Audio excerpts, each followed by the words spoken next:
예, 안녕하십니까. 장달령 변호사입니다. 오늘 이 방송은, 어, 제3자 제공죄라고 하는, 요 위에 보이죠? 제3자 제공죄라고 하는 그 죄명에 대해서, 이 죄에 대해서 한번 좀 살펴볼 텐데, 제가 오늘 이런 그 법리적인, 내용을 가지고 방송하고자 하는 이유는, 지금 더불어민주당 당대표, 이재명 당대표와 관련해서 이 성남 FC 있죠? 성남 FC 이 두산건설 뇌물 의혹과 관련해서 지금 이 제3자 뇌물 제공죄가 핫 이슈가 돼서 그런데 또 이게 양측 있죠. 예. 이 제3자 뇌물 제공죄가 되냐 안 되냐, 그리고 또 경찰이 이거 관련해서 수사 결과 검찰에 이런 혐의가 인정된다라고 송치한 거에 대해서 그것이 부당하냐 또 옳으냐 맞냐, 이거 관련해서 워낙 이 대립하는 양쪽에 지금 주장이 엇갈리고 있어서 어떻게 보면 팩트 체크 차원에서 제가 오늘 이 방송을 합니다. 이 워낙 뭐 지금 이 제3자 뇌물 제공죄에 관해서 또 언론을 통해서 많이 보도가 되고 있고, 그다음에 또 한편으로는 또 이 국민의힘 그 이준석 당대표와 관련한 그 또 가처분 관련해서 워낙에 언론에서 많이 다뤄서 이러다가는 일반 국민들이 가처분이라든가 또 이 제3자 뇌물 제공죄에 대해서 아주 해박한 지식을 갖고 있는 것 아니냐, 갖게 되는 거 아니냐.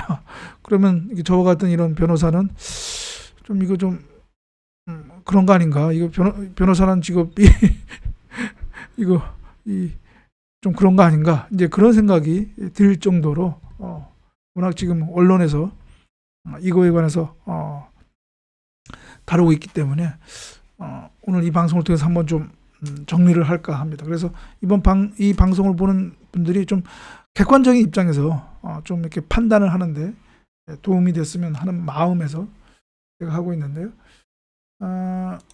먼저 하나 좀 기사 하나 그 사진 영상을 한번 볼까요? 이것이 뭐냐면 더불어민주당 측이 이 제3자 뇌물 제공죄 그 의혹과 관련해서 이거 그 두산건설이 성남 FC에 3년간 55억 원 준거와 관련해서 이거 당시에 이제 이재명 성남시장 뭐 10원 한 장 안 받았다. 이거 경찰이 검찰로 이렇게 혐의 있다고 송치하는 거, 이거 이른바 이재명 죽이기다, 이렇게 이제 주장을 하고 있습니다. 여기서 10원 한 장 안 받았다라고 하는 이런 주장, 이것이 또 좀 많이 들었던 그런 그 논리죠. 이른바 박근혜 대통령 탄핵고 사태 때 K스포츠 재단, 그다음에 또 최소원 씨 딸 정유라 씨 그 승마 뇌물 제공 관련해서 또 그 박근혜 대통령을 옹호하는 쪽이 그 유죄 판결, 대법원 판결에 대해서 그 부당성을 주장하는 하나의 근거가 또 이거였었죠. 박근혜 대통령은 10원 한 장 안 받았다라고. 근데 이번에는 또 이제 더불어민주당 측이 그 주장을 하고 있습니다. 그런데 이제 이재명 당대표가 성남시장 당시 이와 관련해서 10원 한 장 안 받았다 해서 과연 죄가 안 되는가, 이러한 쟁점들에 대해서 좀 잘못 이 얘기가 되고 있고 해서 제가 그거에 대해서 한번 팩트 체크 차원에서 얘기하고자 하는 것입니다. 자, 먼저 한번 요거를 알아보겠습니다. 과연 이 제3자 뇌물 제공죄가 무엇인가에 대해서 제가 한번 이 도식을 통해서 한번 여러분들의 설명할 텐데요. 이 제3자 뇌물 제공죄는 바로 이제 일반 단순 수뢰죄는 공무원과 제공자, 뇌물 제공자 사이에 이제 그런 관계인데, 제3자 뇌물 제공죄는 여기에 제3자가 끼게 되는 거죠. 이 제3자 공무원은 전혀 이제 별개의 어떠한 뭐 경제적으로 그런 이해관계를 같이 하지 않는 다른 제3자입니다. 뭐 사람 개인이 될 수도 있고요, 또는 법인이 될 수 있고, 뭐 또 단체가 될 수 있고 그렇습니다. 그래서 지금 요 성남 FC 사건과 관련해서는 요 공무원은 이제 성남시장인 이재명 당시 성남시장이 되겠고요. 제공자는 이제 두산건설이죠. 두산이 되겠고 제3자는 바로 이제 성남 FC가 되겠죠. 이렇게 이제 관련 당사자 구조는 이렇게 되고 있습니다. 그래서 이 제3자 뇌물 제공 형법 제 130조 이 제3자 뇌물 제공죄라고 하는 것은 일단 이 제공자가 공무원에게 부정한 청탁을 하는 것입니다. 어떠한 직무 집행에 대해서 부정하게 그것을 해달라라고 이제 청탁을 하는 것이죠. 그리고 그거와 관련해서 뇌물 제공자는 제3자에게 뇌물을 제공하는 것이죠. 이러한 뇌물 제3자에 대한 뇌물 제공과 관련해서 수수 주고받고 또는 요구 또는 약속만 하더라도 이 제3자 뇌물 제공죄는 성립이 되는 것이죠. 그래서 이 제3자 뇌물 제공죄가 인정이 되면 5년 이하 징역 또는 심지어 10년 이하 자격 정지에 처해질 수가 있는 것이죠. 중죄죠, 중죄. 그래서 이 요건을 보면 일단 이 부정한 청탁, 제공자가 공무원에게 부정한 청탁을 해야 되거든요. 이 부정한 청탁의 본질은 뭐냐? 대가성입니다. 즉, 이 뇌물과 이 직무집행, 부정한 청탁의 대상이 되는 직무집행과 사이에 대가적인 관계가 인정이 돼야 되는 것이죠. 이 대가성이 인정이 되면 이제 부정한 청탁으로 인정될 가능성이 아주 큰 것이고요. 기본적으로 이제 뇌물이기 때문에 직무 관련성, 즉 공무원의 직무 집행과 관련되어져야 된다는 것이죠. 그런데 이제 이런 대가 관계가 인정이 되면 그 직무 관련성은 당연히 인정될 가능성이 있는 것이죠. 예, 그렇습니다. 그래서 이렇게 관계가 되어지고요.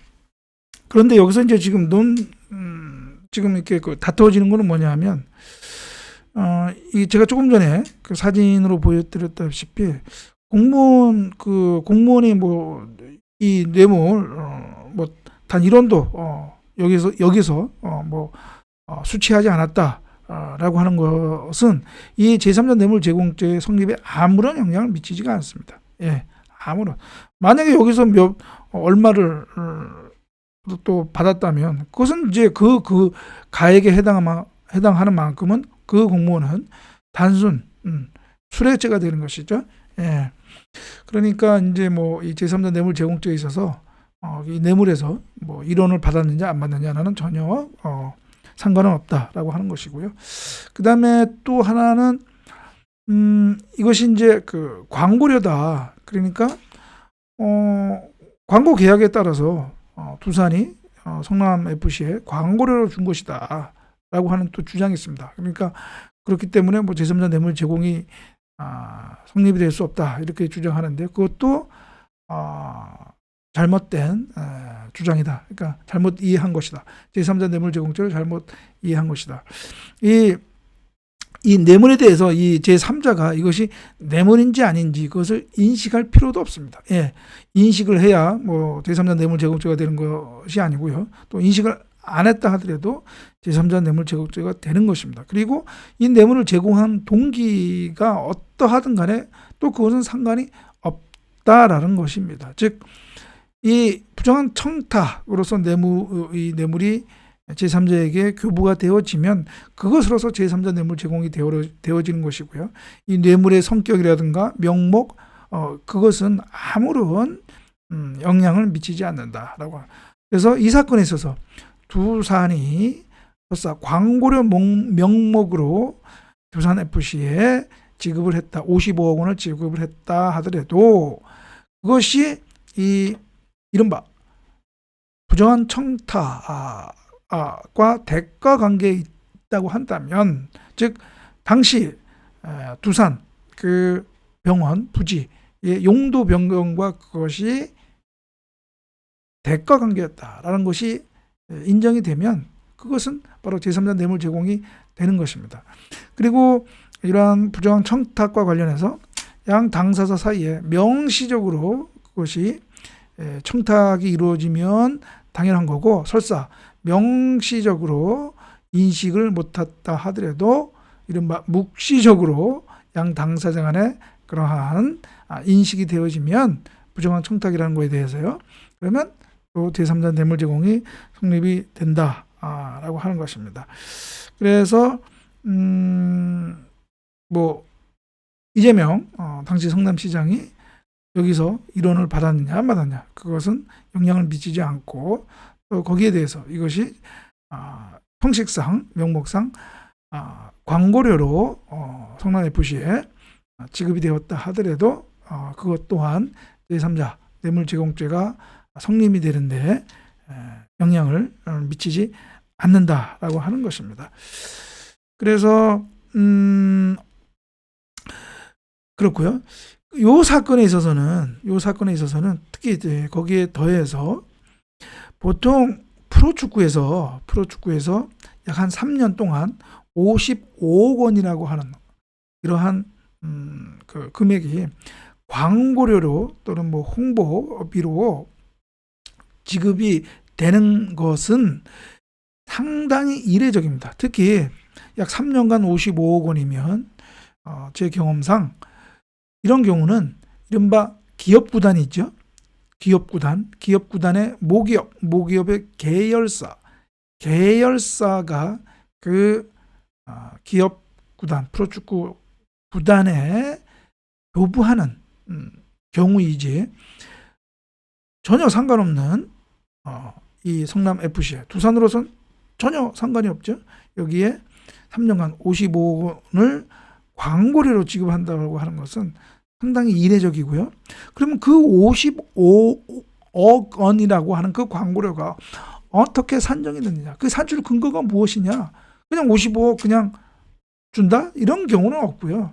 적어도 어떠한 근거에서 이 55억 원이 산출이 되어져야 되는데, 제가 알기로는 그러한 근거가 알려져 있지 않다. 그렇다면 설사 형식상 광고료라 하더라도 뇌물, 제3자 뇌물 제공죄에 있어서의 뇌물로 인정될 가능성이 크다라고 하는 것이죠. 그리고 또 언론 보도에 의하면 두산건설의 공문에, 즉 성남시에 이 제출된 공문에 병원 부지 뭐 용도 변경해주면 뭐 두산 성남FC에 이거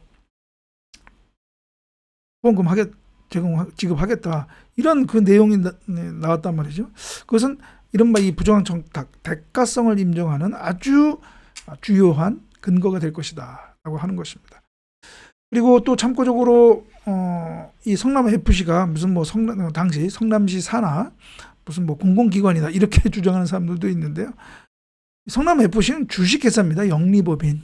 다만 그 당시에는 성남시 체육회가 최대 주주의 지위를 가지고 있었던 주식회사 영남법인이고요. 뭐 성남시 산하 공공기관이 아니죠. 지금은 성남시 장애인체육회가 최대 주주로서 그 성남시 체육회의 지분을 양수해서 이제 성남시 장애인체육회가 최대 주주 지위에 있는 성남시와는 전혀 별개의 독립된 법인인 주식회사다라고 하는 것입니다. 그 다음에 마지막으로 중요한 포인트가 하나가 있는데요. 이게 특가법에 의해서 이 수수 뇌물 가액이 1억 원 이상이면 형이 아주 가중이 되는데요. 무기 또는 10년 이상 징역에 처해질 수가 있습니다. 아주 가중이 되는 것이죠.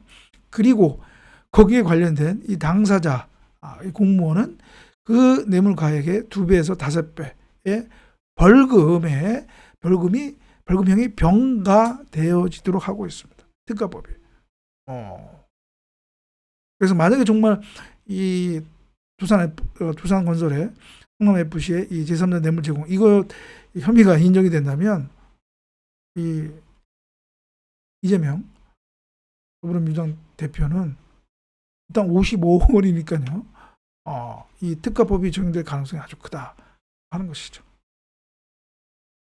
예, 그렇습니다. 그래서 오늘은 지금 최근에 아주 정치 사회적으로 이슈가 되고 있는 이 제3자 뇌물 제공죄에 대해서 기본적인 그 구조, 구성 요건, 그리고 지금 다투어지고 있는 쟁점에 대해서 제가 객관적으로 예, 팩트 체크 차원에서 제가 여러분들한테 설명을 드렸습니다. 예, 그러면 오늘 방송 이것으로 마치고요. 또 다음 방송에서 뵙도록 하겠습니다. 감사합니다.